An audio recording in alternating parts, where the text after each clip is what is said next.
Čaute ľudia, ja som Filip a dneska tu máme ďalšie videjko s Clash Royale. No vlastne nie Clash Royale, no o Clash Royale, no ani nie.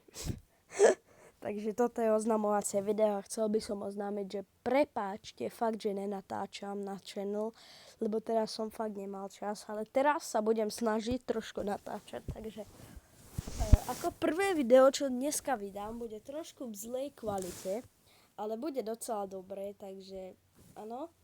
A to sa už asi pred týmto videom vydá, takže asi toto budete vedieť pozerať potom. A tak ten opening bude v trošku zlej kvalite, kamo sa stále mykal a bla bla bla. Takže proste, no, lebo nemal miesto na mobile, tak si nevedel stiahnuť tú apku a hotovo.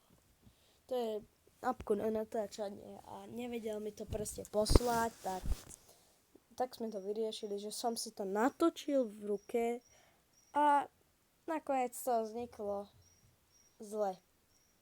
Ale docela dobre to je, ľudia, takže no dá sa to vidieť, že to je v zlej kvalite, ale aj tak dúfam, že si to kúknete, hodíte tam like, že kamoš tam dostal legendárku. To vám prezradím, nepoviem jakú a čo iné dostal, jaký opening, viete. A to je jedno, tak ešte som chcel povedať, že dneska budem natáčať jedno video.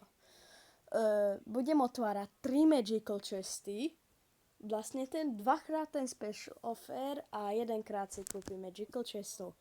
Áno, to je všetko, čo by som chcel povedať na dneska. Čuste, čaute, majte dobrý deň, čus.